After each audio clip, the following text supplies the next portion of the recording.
going on. So we'll join immediately after that.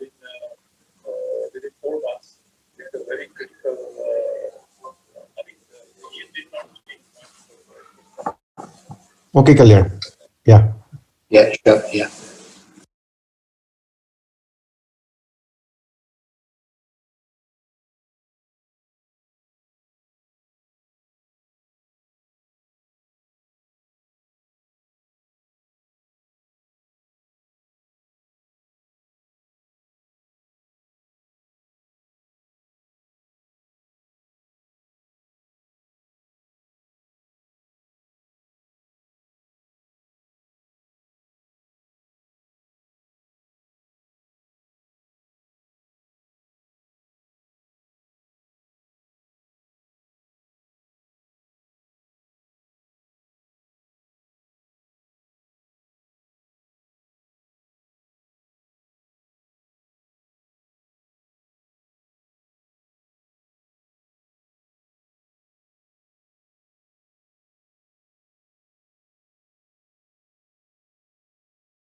Good evening, Deepak. Karthik, Vijay sir, can you hear me?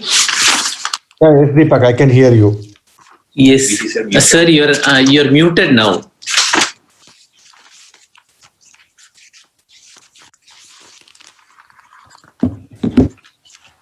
Vijay sir, you're muted now. Can you hear me? Vijay sir, you're still muted. And good evening, Dr. Deepak. Yeah, we can hear you well. Kannan sir, good evening. Sir, extremely sorry for being late, sir. Dr. Niels, he had an excellent presentation, so everything got delayed. And because of that, even the live case got delayed. Now the live case is almost over. So we'll start off the session in this hall. And it's been broadcasted in the other hall that the case presentation in hall 2 is about to start. So people are switching over to this hall. So shall we start off in this particular hall? Yeah, I think so. Yes, sir. I just introduced the moderator, sir.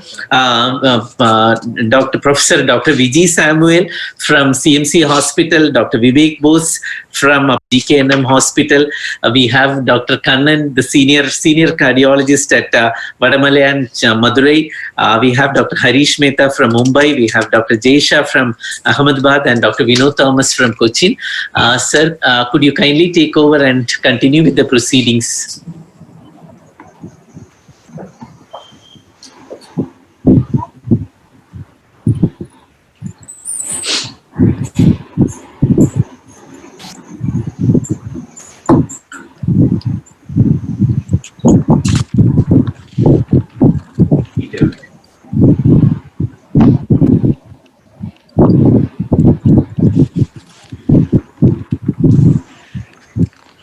Good evening, Dr. Deepak. This is Dr. Jay from Ahmedabad. Yeah, please. Harish here. Yeah. Hi, Harish. I think one of the chairpersons, Dr. Vijay Samuel or Vivek Bose or Dr. Natarajan, can give some introduction, call the first speaker to start his presentation. Sir, Kannan sir, they are all muted. I do not know what exactly is happening. They are still muted. Could you? Yes, sir, Vijay sir. Yeah, please go ahead. Sorry, I couldn't hear. I just have to leave the other one. And also vice versa. The higher the FFR values, the fewer vulnerable plaque features there are. And so one of the reasons that most FFRs of 0.84 do really well clinically. Can you hear me? Is that they Yes, sir. Vijay sir can't hear you. Can you mute me from the other talk still coming outside? I cannot hear. So you have to log out from the other talk. The plaque is also in the other screen or have IQ the store IKEA, you go You there need and you see to that. come out from that box. Vijay sir, you have to log out from the other hall and then Correct. log in here. Yes. Meanwhile, Kannan sir, can you please start off the session? And that's the Yeah, term. so that good has- evening, everyone. It's a very important session we are going to have. Of course, I mean, even the discussion which is going on in the other hall is also based on this only. So functional assessment of the lesions. So there are galaxy of chairpersons and expert panels. We are going to learn a lot today. Each case is going to give something new information to us. So the first case is being presented by Dr. Karthik Vasudevan. He is presenting how FFR, RFR helped me to take tough calls in difficult PCI.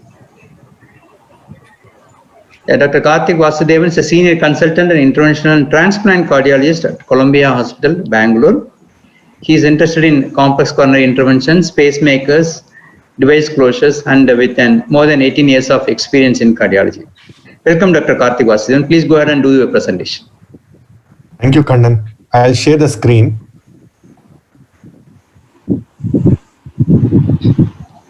Yeah, we are seeing the screen. Yeah. Yes, it's you're able to nice. hear me and see me properly? Very well. Please Okay. go ahead. Okay, I would first thank Deepak for giving me this opportunity. He called me and asked me to present some cases, interesting cases on FFR. And so I've chosen two cases. And these are the FFR cases wherein FFR helped me to take tough calls in these difficult situations. My first case, a 66-year-old lady with severe LV dysfunction, ejection fraction of 20%. She underwent PCI to RCA, LMCA, LAD, and OM, basically a multivessel PCI, as a part of heart failure revascularization in June 2015. So briefly, I won't go into the details. So she had a tight ostial RCA and very tight mid RCA and distal RCA. She had about 80% lesion. Here you can see the final result, 248 science expedition stents deployed. And left main, critical left main, mid LAD lesion, and critical OM lesion. So here again, 3 stents were put in, and she was doing fine. I won't go into the details. That doesn't pertain to this particular issue which I'm bringing forth. So for 3 years, she was perfectly all right. No hospitalization for heart failure. Her LV improved to 35% from 20%. And she was coming for regular follow-up. After 3 years, she presented again with some mild chest discomfort and she was in failure. And we admitted her and medically stabilized her and took her for angiogram. So this is what we see, caudal view. There appears to be a tight lesion, angiographically at least about 80% lesion in the ostium of the circ. And even in the caudal view, you can make out there is a lesion in the ostium of the circ. And there's also a lesion in the mid LAD, just distal to the stent. So it looks around 80%. So here we have 2 lesions. So we didn't know whether to go ahead and fix both the lesions or just address only one lesion. And we were not sure which is significant, which is not significant. And there were a lot of questions because in case I have to go and address the circ lesion, I may have to open up the studs of the left main. It's already, it was about 3 years down the line. We had already stented the left main LAD 3 years. So it would have been, it will become a complex procedure. So what we thought is we go ahead and see whether these lesions are really significant. We thought of doing the FFR and then take a call. So this is the LAD FFR. So this is the RFR. It was 0.78 and FFR was 0.69. So clearly the LAD lesion was significant. Then we did the RFR for LCX, which was 0.89. It was bordering. Then we did an FFR. It was 0.82. So what we decided is we'll just leave the circumflex lesion for medical management and we'll just go and fix the LAD. So that's what we did. This is a 2.5 into 28 Zines expedition. We fixed the LAD lesion and then we stabilized her and discharged her. It's been about 2 years. She is doing fine and there are no further symptoms. She is doing perfectly all right. So in this particular case, it was really challenging And we had 2 lesions which were looking very significant on the angiogram. FFR really helped us to distinguish these 2 lesions, which was functionally significant. So we went ahead and it made our life really easy, and we went and fixed the LAD. So the second case is another bit complex case. This is an 81-year-old gentleman. He's my old patient. He's been following up for almost more than 15 years now. Presented with acute left ventricular failure with accelerated hypertension. So we managed him medically, stabilized with IV, Lasix, NIV. He was comfortable after a day, completely normalized. But there was a minor troponin leak, 1.6 nanogram. This is not high sensitive, this is the other one. And his previous history was he was a known case of ischemic heart disease. He undergone bypass surgery in 2003. He's a hypertensive, not a diabetic. He had presented at various time frames. In 2009, he presented to us with inferior wall MI. RCA graft was normal. The SVG to OM graft was occluded. So we put in 3 ciphers. In 2009, we had put in 3 ciphers to SVG to OM graft. And he was doing fine after that. Then in 2013, again, he presented with ACS, NSTEMI. This time we found that the RCA, there was a very tight lesion in the distal part just before the anastomosis. Again, he underwent a PCI with a 4x15 Zines prime to the distal SVG graft, and he was doing fine after that. In 2016, again, he presented with acute inferior MI. This time the RCA graft looked okay. There was no issues except for some minor lesions, plaques in the proximal and mid segment. And this time what had happened is the SVG to OM graft just proximal to the stent was occluded. And again, we went ahead and put one more stent there, 3.5 into 38 synergy to SVG graft to OM. So this is the history, brief history. Then now he is here with acute LVF and NSTEMI like picture. So we went and did an angiogram. The SVG to OM graft was patent, there was no issue.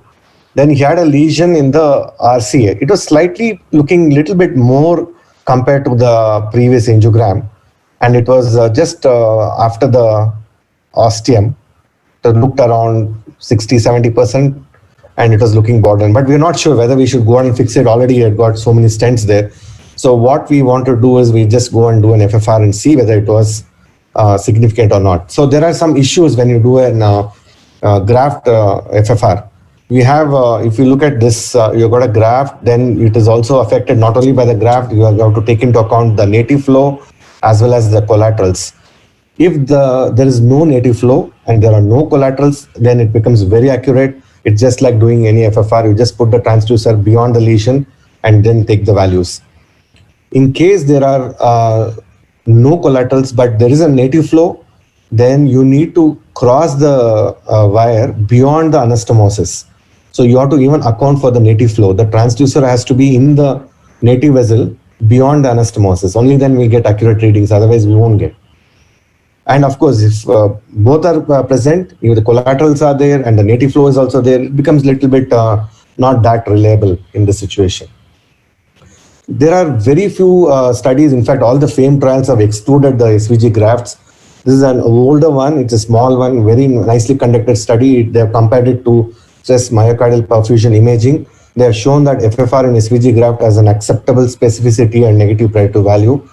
And there's a very limited data. There are some isolated case reports. Of course, there's one in 2018 circulation. There's one single center experience which has been presented. Apart from that, there's not much of data. The most important thing we have to remember is we have to make sure that the LVDP is normal. In these cases, you have to check the LVDP before you go ahead and do, especially in acute left ventricular failure when they come with, you have to make sure that LVDP is normal. We had nicely dried him up. So LVDP was around 9. And another important thing is you have to do an equalization in aorta, because the SVG graft, it's the very short segment. It's very difficult to do an equalization because the moment you put the wire, it will cross the lesion. So what we need to do is do an equalization in aorta, and after that is just pass the wire and take the reading. Here the RFR was 0.96 and FFR was 0.94. Then we did a pullback and it was 0.95. So we left him alone and we didn't do anything on medical management. It's been about 1.5 years now, almost, and he's doing fine. So to conclude, in these two cases, FFR helped me to take tough calls, especially when there are multiple borderline and angiographically significant looking lesion. It is very useful to avoid unnecessary intervention. And also in FFR and SVG graft can be useful. And especially if there are no collaterals, no native flow, then it's very, very accurate. Thank you for your kind attention. Yeah, nice cases. So I just wonder why the second person was repeatedly coming with acute coronary syndrome. Probably he needs colchicine or something more than the usual antiplatelets. See, now regarding the second case, the RFR was clearly 0.93, 0.95, things like that. So Yes. what was the need to again do a full adenosine FFR? Because if you have borderline, if you think your I agree with you, Kannan, because of the you got the validate trial, which has validated FFR is as good as RFR. So that is okay, but we thought it's better to document, both the, we should not, those are the time when we had just started RFR, we're not doing regularly. Then we thought we'll just do an FFR and make sure that also comes. We'll be more confident, because if both are negative, then I think I'll be more confident. Yeah, nice demonstration. And I actually equally seeing the pressures with the wire in the aortic root. First time I'm seeing, because whatever we have been doing is the wire will be in the coronary. Thank you very much. Especially if you got a left main osteal lesion, then grafts, you need to equalize it in the aorta, because the moment you pass the wire, it will cross the lesion. Osteal lesions, left main, we have to equalize it in the aorta. And another example is the SVG grafts with a osteoproximal lesion. If it's down, there's no need. You can just put it there and do the equalization. Good, thank you. Hello. Yes, sir. Sir, Dr. Vijay, you are Yeah, muted, sir. This is Vijay, you are muted. Can you hear me now? yeah. Yes, Now I can hear you. Karthik, good cases. I think there are two good points for discussion. The first case, I'm concerned about your circ, which you left Yes. on the FFR value you left, but you didn't give significance to the RFR value. So it is, I think that is a good judgment call, because you don't want to disrupt a stent. But here I would like you to think about the physiology, because why do you get discordant values? And there's their data on when you have discordance. So currently what it shows that when you have two concordant data showing it is along the same line, that is the least adverse events. So the event rate probably, if you think, is around 4%. But as soon as there's one become negative, maybe NHPR, a non-resting index, becomes in the side where it's positive, and the FFR negative, or vice versa, that's called a discordant. Then the event rate goes up. It goes to around 14 to 15%. So the learning point here, I totally agree with you. I would have done what you would have done, because the left main is a non-dominant circumflex. But the learning here is it just shows a hierarchy in the range of disease significance. So that is my comment for the first case. And for the second case is about FFR in the SVG. So you rightly alluded to the case which said Aluminum series, which said that, so when you defer a case in SVG, they are prone. You can't take the same liberty as you would do for a 0.80 in a native vessel. So you address all the other issues which confounded. But one thing to do is, when you have doubt, especially in SVG, like in left main, is to do for a imaging. So all this thing complements, it gives you, like you said, a little bit more reinforcement in your thinking and concretion for your kind of good cases. Thank you. Yeah, another thing, what you brought in is also correct. See, I was also very concerned. In fact, when I saw the angiogram, I thought I need to fix both.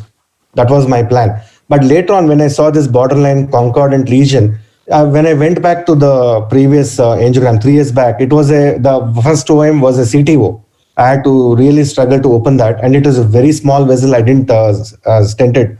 The other OM upper branch was also a small vessel. I had used a 2.25 into 18 stent. So I didn't want to compromise the left main and LAD, which is huge territory. For just that small vessel, I didn't want to disrupt the left main stent. So I thought, let me take the FFR and value and just be done with it, manage medically. And she has done well. Now it's been 2 years. She has not come back. Hopefully she stays like that. I think someday when she comes back, I don't know what to do. And then I think No. I may have to go and open it. Very valid point. And basically, if it goes like even in our series, what you've done in 400 cases, the left main 54% of the time it becomes positive. The LAD goes next around 40% of the time. The more you do OM, you realize they're never significant because the quantum of the territory it supplies. Good judgment call. Thank you. Yeah, this is Dr. Jay. Excellent demonstration, Dr. Karthin. Especially this SVG graph, because we need to think about the collateral and the native vessel as well when we are doing a FFR of that graph.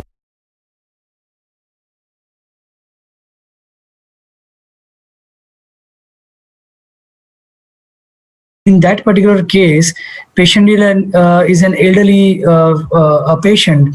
I think she must have received around 3 + 1 4. And what exactly would be your criteria for putting her on an antiplatelet therapy, and whether you would like to give it as a part of extension after 1 year with the same, or you might have to change to a newer oral anticoagulant like rivaroxaban in such type of scenario? I mean, it's an excellent question. If you look at him, each time he has come with a new lesion. He has never had a reason for this. Every time I put a stent in a different place. Yes. And initially, last 2 interventions at least, I put him on Brilinta for 1 year, then switched over to dual antiplatelet. I'm keeping him on dual antiplatelets. I have not used rivaroxaban because he's a little bit elderly. I'm a bit concerned about the bleeding. And sometimes even when he was in Brilinta, I came with ecchymotic patches and all. And after 6 months, I had to discontinue and put him back on clopidogrel. Of course, rivaroxaban 2.5 BD is a good option which has come now, and maybe you can go out with one single antiplatelet and rivaroxaban. Maybe that may be a choice. But as of now, he's on dual antiplatelets. Dual antiplatelet. Yes, of course. We always go by ischemic risk and the bleeding risk, and that is how we always decide the duration of DAPT. Thank you. But it was nice demonstration. Thank you so much. So thank you, sir. Can we go for the next case? Can we invite Dr. Arun Gopi to present his case? He is presenting on coronary perforation related night mass. So Dr. Arun Gopi is, yes, please go ahead.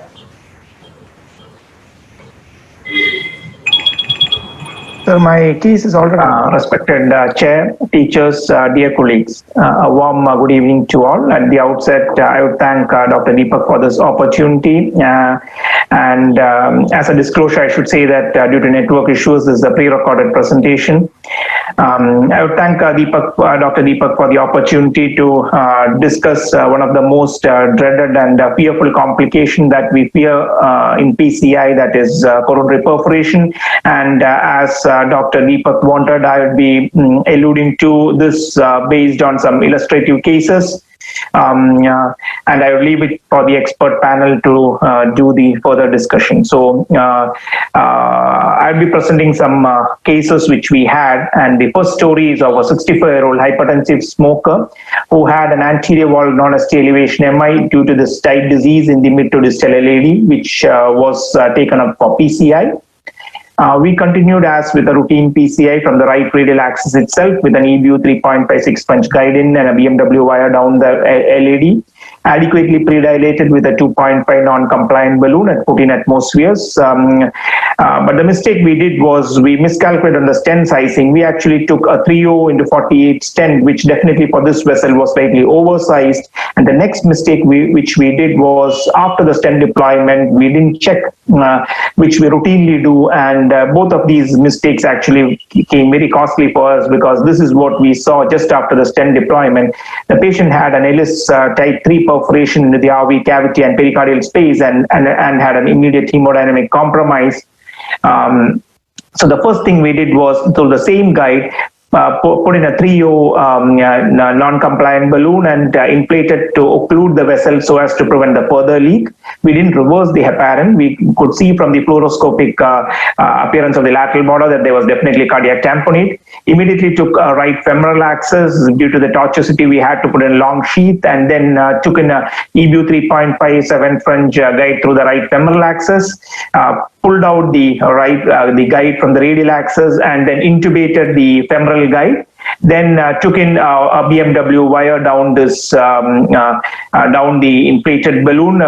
We stopped by deflating it for a moment, and then with a guide liner support, we were able to track a 3.5 to 16 graft master across the perforated segment and pulling back the balloon which was inflated there.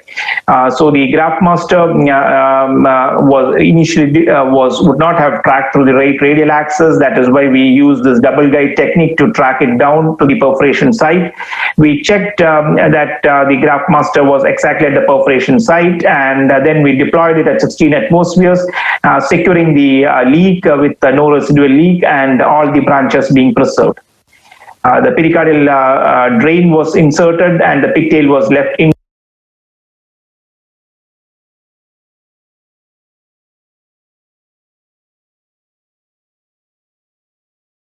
Post-dilated. And this is the final result. The pigtail was removed on day 2 and the patient was discharged on day 5 and is doing fine on clinical follow-up. So this is the first case which happened due to an oversized stent and leading to a type 3 perforation, which was managed with a double guide technique and a covered stent placed across. Almost similar, about a 60-year-old frail female. Most of these frail females have higher risk of perforation, who was taken up for PCI to this tight stenotic segment in the mid RCA, which was giving her recurrent rest angina. She had preserved LV function. Again, went ahead from the right radial axis itself, JR 3.56 French and a BMW wire down, and pre-dilated 2.5 non-compliant balloon and a 3.5 into 28 stent, which definitely was slightly oversized, was deployed at 12 atmospheres. We just after deployment, we could realize that it was slightly an oversized stent. We checked with the stent balloon in situ in this case, but again, we were fooled that we felt with this injection that everything was fine, and till we took the stent balloon out, and this is what we found. The moment we took the stent balloon out, the patient had sudden bradycardia and hypotension, and this is what the next angio shows: a type 3 perforation from the stented segment, and patient had an immediate bradycardic. Made us do an immediate pericardial synthesis to drain the pericardial effusion, and then we had a balloon which was brought in through the same proximal stented segment, and we had an immediate balloon occlusion of the RCA, and then did a pericardial drain. In this case, fortunately, through the same right radial axis and the same 6 French guide itself, we were fortunate to track a 3.520 graft master down to the site of perforation, and could deploy it at the site of perforation and seal the perforation from the same axis itself. And this is the final result with the perforation being sealed. The patient was shifted to the ICU, and the pigtail was removed on the next day and was discharged on day 4 and is doing fine on follow-up again. And so this is again a type 3 perforation of the mid RCA, which was managed from the same right radial axis with a covered stent and doing fine on clinical follow-up. The third case is about a 50-year-old diabetic who had effort angina, underwent an angiogram and an outside center, and was advised PCI to this obtuse marginal, and came to us for this PCI for the obtuse marginal, which was a subtotal occlusion. We had with the conventional wires couldn't cross. We were from the right femoral axis, EBU 7 French guide in.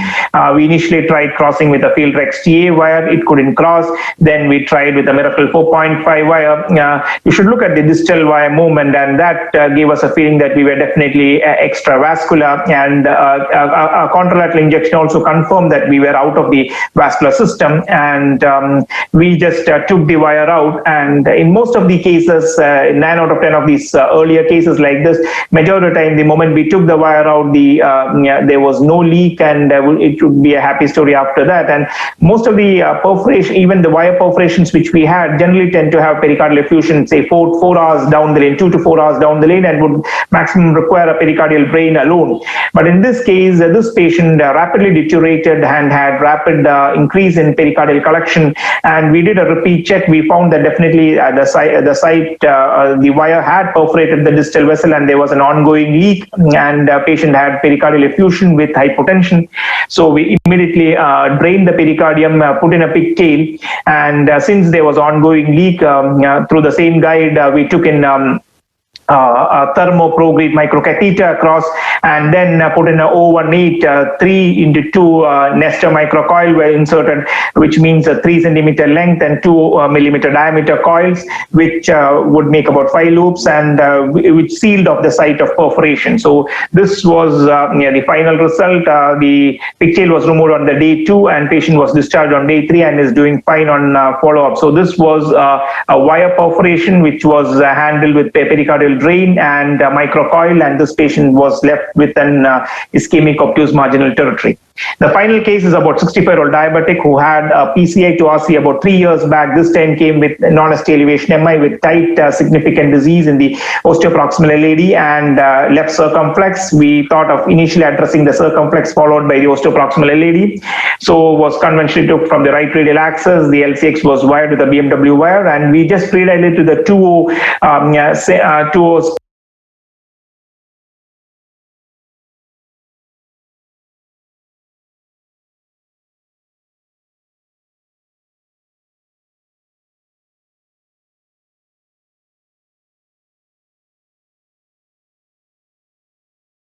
from the distal end of the tight stenotic lesion, and so the lesion was underprepared. There was a perforation. Patient had severe bradycardia, so we immediately did a balloon a covered stent to the site of perforation, but it was quite difficult because the area was underprepared. We had to actually track the guideline across the site of perforation, which you can see on the right side, and then had to track the covered stent through the guideline, 2.8 and 16 covered stent across through the guideline across the site of perforation, and was deployed at 16 atmospheres. Immediately the LAD was wired, and an LM to LAD stent was placed, and the LMCA was optimized with a 4 non-compliant balloon. A pericardial drain was inserted, although the effusion was not much, and an IABP was inserted, and patient was mechanically ventilated. And this patient's story didn't end here. Fortunately, we had the pigtail in situ. 4 hours down the lane, we found that there was rapid increase in the collection of the pericardial drain, and a repeat angio showed that there was a persistent leak from the site of covered stent, possibly because the stent was not well deployed. There was you can see that it was not optimally deployed. So we opened up the LMCA stent struts to left circumflex and post-dilated the graft master with 2.75 non-compliant balloon at 20 atmospheres, and an LMCA report was done. Subsequently, the patient stabilized and was extubated. Pigtail was removed and was discharged on day 6 after the procedure. So this is the perforation which happened from a predilation balloon, which was tackled with a double guide technique and a covered stent on a calcific leg circumflex. So to conclude, ladies and gentlemen, whenever you're dealing with coronary wire perforation, the first step is to immediately occlude the perforated vessel with a balloon inflation. Give a prolonged balloon inflation, say about 10 to 15 minutes. If it is not sealing up, if it's a distal vessel, perforation, you can occlude off the vessel with a microcoil, gel form, autologous blood, subcutaneous tissue, PVA particles, thrombin, or you can put in a covered stent in the main vessel and occlude off a side branch if that is bleeding. If there is personal extravasation from any main vessel, you would actually require a covered stent, and if nothing seals to the covered stent, surgery is the only resort. I would leave you all with this slide. Whenever you see the worst complication you can have in PCA, that is a type 3 perforation, just remember it happens. Don't panic. Call for help. Get one more of your colleague on board. Get your anesthetist on board. First thing is to inflate the balloon and occlude the vessel. Hypotension happens just initially because of a vagal reaction. Fluids should be immediately started, and pericardial synthesis should be done if there is worsening hypotension, and tamponade. If there is persistent extravasation after prolonged balloon inflation, especially in type 3 perforation, most of them would require a covered stent implantation. And the best way of doing it is to have a double guide, as shown in this figure. Have a second guide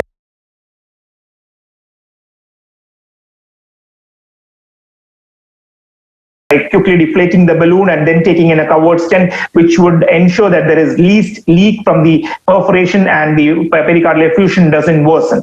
You should always remember that these things have to be sorted out in the cath lab itself, and if nothing works out, surgery is always the last resort, and you should reverse anticoagulation only after you have taken out all the guides and every hardware out from the vascular system. So thank you all for your patient listening, and I would be happy to take on the questions. Thank you very much. I can see your Dr. Natarajan has joined, Dr. Vivek Bose both of them have joined. So welcome, sir. You please take over and. You are talking about coronary perforation. Now, had you seen any perforations into the septum instead of into the pericardial cavity? Yeah, the perforations can happen into the intravascular cavity, intravascular chambers as well, which they describe as the type 4 perforation. We had one patient. It's not uncommon. Suddenly, yeah. LBB. Yeah. Yes. So perforation to septum and perforation to chambers are also well described, and most of them are benign and do not require an intervention and would be self-limiting. In spite of putting a covered stent, we lost that patient. Okay. No, we have that case, probably the septal hematoma was there, and it gave way, actually led to a VSR. Yeah, there was a VSR from the giving way of septal hematoma in your case, probably. I think it was a very comprehensive description of coronary perforation. How would our other experts? Arun, in your third case, your circumflex case, the marginal perforation, how big was the OM? Was there any indication for intervention in the first place in the third case? It looks like a small or obtuse marginal to me. Sir, I didn't give you the shot from the contralateral filling. It is supplying a sufficient territory and had a good size, actually. Yeah. Did you use a compliant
which was there, and retrospectively we feel that there was a spur. Your assistant to keep telling you how much pressure is going. So many a time it doesn't realize, and he's probably gone up to 16, 20.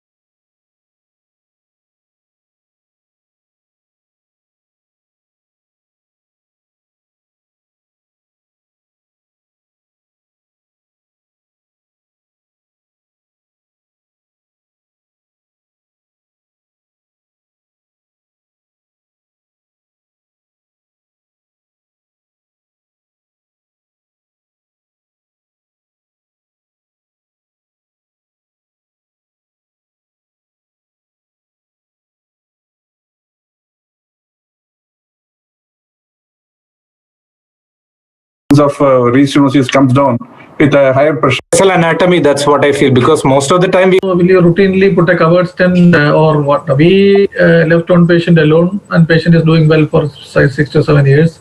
The other patient we put a covered stent. Both of them are doing well. Coronary fistula. Yeah, it's like a coronary fistula, sir. If there is significant shunt, you need to cover it. Otherwise, you can leave it. Yeah, but to assess that significance on the cath lab at that point in this will be difficult. Exactly. Yeah. Exactly. It's difficult, actually. This fistula is likely to heal. I don't know. I should don't we know. routinely follow up these patients? Like, should we routinely follow up these patients? Because once you put covered stent, there is a high chance of restenosis. So, what is the follow-up strategy for these patients? See, covered stent, since there are two stent layers and a PTFE layer, definitely the higher incidence of stent failures are there. These patients, fortunately, are all doing well on clinical follow-up, and 2 of them had already check angiograms on follow-up, and the stents were patent, actually. Should we routinely do a follow-up angio at 6 months, or is it mandatory, or just leave it to clinical? One of our patients developed some more lesions in other arteries and went for CABG. Not very sure if there's guidelines on this, but it's preferable that you can follow them. Always better to restudy perforated Restudy them, vessels, yeah, I think. since they are very prone. Please. As a rule. Yeah. Arun, good cases, because the first 2 is probably related to a busy cath lab. See, even if you don't have imaging, you always size the stent to the distal vessel, which is the commonest way to avoid it. The third one was inevitable. It is managed well. And one question Dr. Natarajan asked, if it's in terms of imaging, it is a good question because we do quite a bit of imaging. What we found that even in cases where we image and size, because especially when you're taking a long stent, you will go by the proximal and distal reference segments. But there are areas where there is a negative remodeling. It's happened to us. Even with imaging, you can have perforation. So because unlike positive remodeling, there are segments in the vessel, especially with a 40 mm long stent, there are segments where the vessel is negative remodel. So when you try to optimize to a more proximal or distal, you can have perforations. So now what we've gone to assess is basically you want to do a good imaging assessment. You assess in 10 millimeter segments rather than, it's easier said than done. But even in imaging cases, it can happen. And type 3 LS perforations, most commonly, like you said, one is calcium spur when you're trying to inflate it, and the second is negative remodeling. These are the 2 common causes where you can have ruptures and very well managed. So good lesson. And the third thing is to avoid, whenever it's an emergency, to have a second complication. So when you're in a rush and panic, your punctures the femoral side, once you stabilize, you take your time. Even in a large US series, there is said always when you have a complication, the second complication, which is iatrogenic, is worse than the first one. So these are general guidelines, and post-dilating the graft master is very important. So that is got a very high stent restenosis, and post-dilatation is a must to avoid restenosis. Having said that, when to do it is a concern. Probably not immediately. Once you've sealed the perforation, that is fine. But few days down the line is a good practice to post-dilate the graft master once things are okay. So can I just make a couple of points? Yeah, please go ahead. To me, always when I see a perforation, the most important thing in managing these particular patient is avoiding a cardiac tamponade. So what I do is, at least for the junior colleagues who is joined with us, listening to us, the most important thing is every time you do a pre-dilatation or a stent implantation or a post-dilatation, before you pull out the balloon from the coronary artery, always make a small puff, a small injection. Make sure that there is no perforation before you pull out the balloon from the coronary. That's number one. So that in case you see that there is a contrast leak into the pericardium, you can immediately dilate the balloon over there. That's number one. Second important point that I had in my mind was regarding the graft master. The graft master would always track through a 6 French guide catheter or even a 6 French guide catheter compatible guide silla. So as Dr. Arun had showed in the third case or so, wherein the GraphMaster, it's a high profile stent, but then it easily tracks through the stent, but then beyond the guide catheter, going beyond the guide catheter into the coronary, it's difficult for you to push it through. So except for a 4.5 millimeter GraphMaster, which would go only through a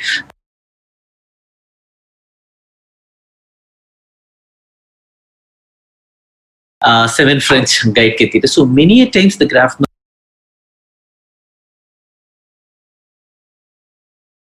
avoid a cardiac tamponade. So when I see a perforation, I immediately tamponade it, immediately dilate with a balloon, and then go through the femoral approach, get a bigger guide catheter, even though I know that GraphMaster would track through a 6 French guide catheter, even a 6 French compatible guidezilla. I'll go with a 7 French guide catheter, disengage the first guide catheter, engage the second guide catheter, and then try working on with a second wire and a GraphMaster through the second guide catheter, as Dr. Arun has mentioned. So dual guide technique is always useful, even though it would track through the other one. But the advantage would be you're trying to prevent a cardiac tamponade by always keeping the balloon dilated there at the perforation, so that by the time the stent reaches there, by the time the covered stent reaches there, you do not have a cardiac tamponade. And David, a very important thing that he also mentioned is you don't reverse the heparin, because many times we end up reversing the heparin and then you have a left main thrombus and thrombus everywhere. So as long as your balloon is there, you don't have to reverse the heparin. And last, when you use the aggressive wires distally, especially the Miracle series or those series, before you leave the lab, you should always check distally, have you caused any perforation or not. Because many a times in a hurry, you just remove it and you don't check it, and they come back after 2-3 hours. So that's a good habit to keep checking at the end of the procedure. Take a good shot, especially if you used aggressive or hydrophilic wires. Yeah, especially it is true for even a hydrophilic wire as well, especially with Whisper, or when you are having a like Filter XT. When you are going very distally, it is always better to change it by using a microcatheter and to a routine workhorse wire after you cross the lesion, just to make sure that you are not going to perforate the distal part of the vessel. Very valid points. Yeah, very valid points. Only thing is just the last injection should be a prolonged injection so as to see a delayed leak, which is mostly missed rather than a short injection. And as already alluded to, it's always better to have an echo just after the procedure to look for baseline effusion, and to have a follow-up echo after 4 hours to rule out definitely a wire perforation. Thank you, sir. I think we have to go to the next case. We had a very nice discussion on perforation. And can I request my teacher, Professor Harikrishnan sir, to present this case on tandem lesion? Yeah, 1 second. Can you see my slides? Not yet, sir.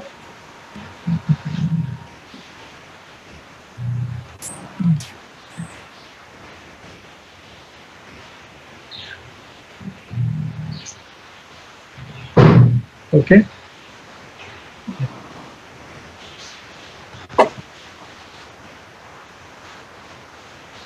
Okay, can you see the slides?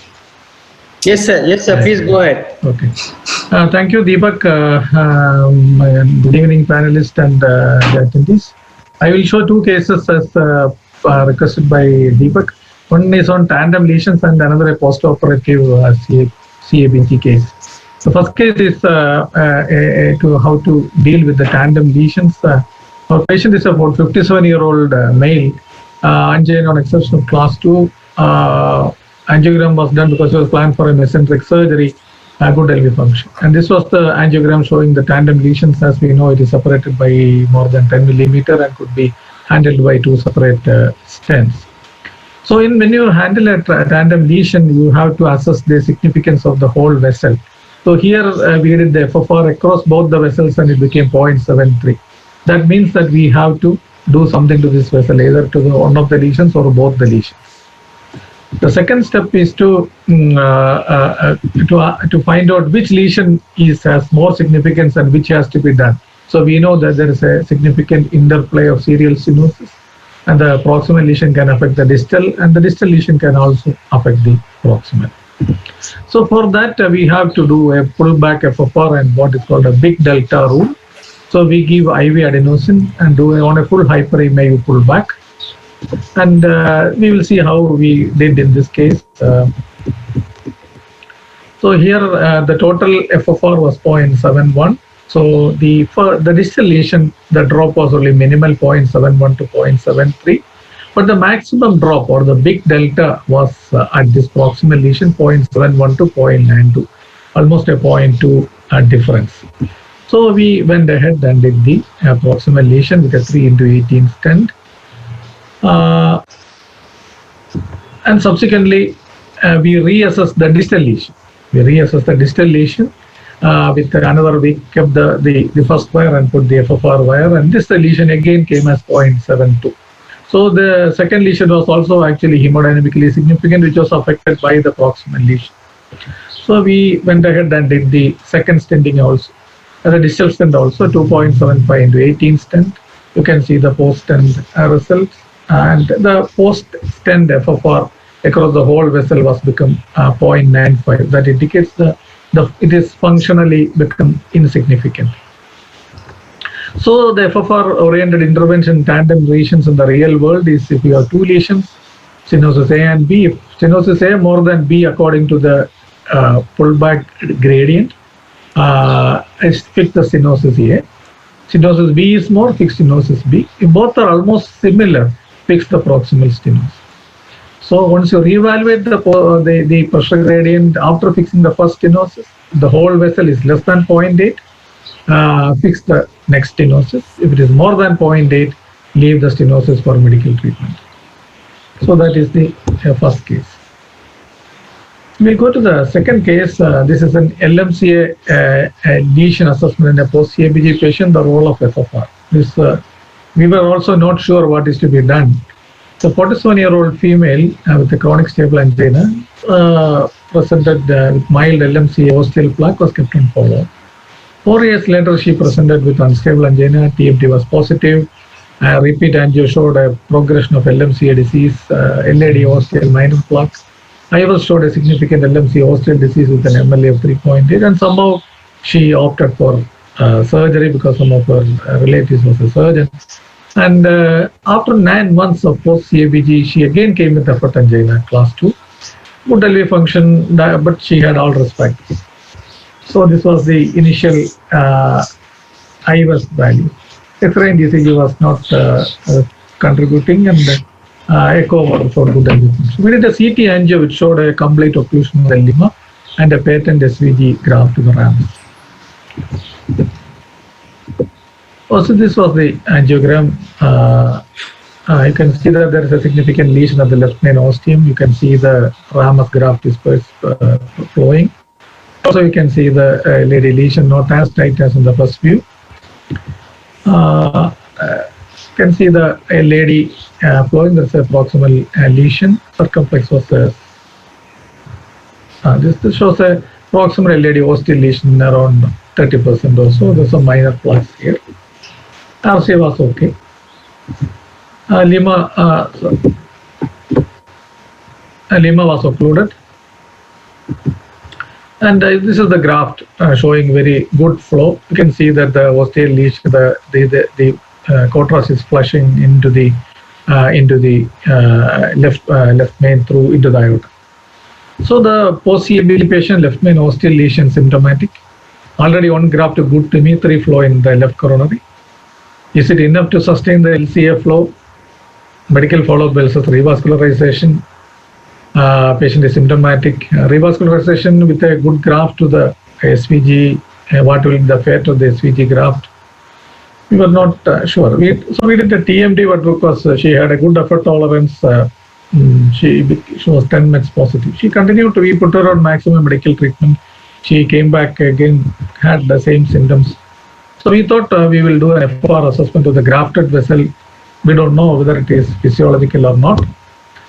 So what do we expect? Because FFR across the left main to the LAD, tandem lesions, graft flow. Through the other vessels, the graft flow will affect. So we will see what happened. So the Duke protocol, which we usually follow, when you have a tandem lesion, then this LAD lesion was not that significant, but still, the FFR left main plus FFR LAD is more than 0.85. Patient is for medical treatment. if the combined FFR is less than 0.65, revascularize. It is between 0.65 to 0.85. The circumflex is free of lesion. Put the wire in the circumflex and measure. That is the Duke protocol. But here the problem is the 0.65 to 0.85. If the FFR is less than 0.8, we have to go and revascularize. So in our case, because there is a graft, we don't know whether all these will apply. So this was the FFR value in the LAD. LAD it was LAD it came to 0.78. In the circumflex, in the ramus it was 0.94, and in the circumflex it was 0.86. So this was the LAD to LMCA pullback. You can see the maximum gradient was at the LMCA osteo. So this was these values which we got. So 0.78, 0.86 and 0.88 and 0.96 in the ramus and 0.86 in the circumflex. So we thought because the overall lesion FFR was significant and she is symptomatic, even though she had a good effort tolerance, we thought of going ahead with the angioplasty, and we did a pre-IVUS which showed a lumen MLA of 2. We went ahead with stenting, and this was the pre-dilatation, and we put a 4x15 10 science with ostial flaring. And this was the post-PCI IVUS, post-PCI IVUS, which showed a area of 15.2 and a mean diameter of 4.1 and 4.3. And we did the post-PCI FFR in all the 3 vessels, all became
I mean, it was as very lucid and clear as usual. I think you brought a very interesting concepts like tandem lesions. So I think it was the way you've done is probably the way to do it as well. In the first case, now we have non-hyperemic indices probably, and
you.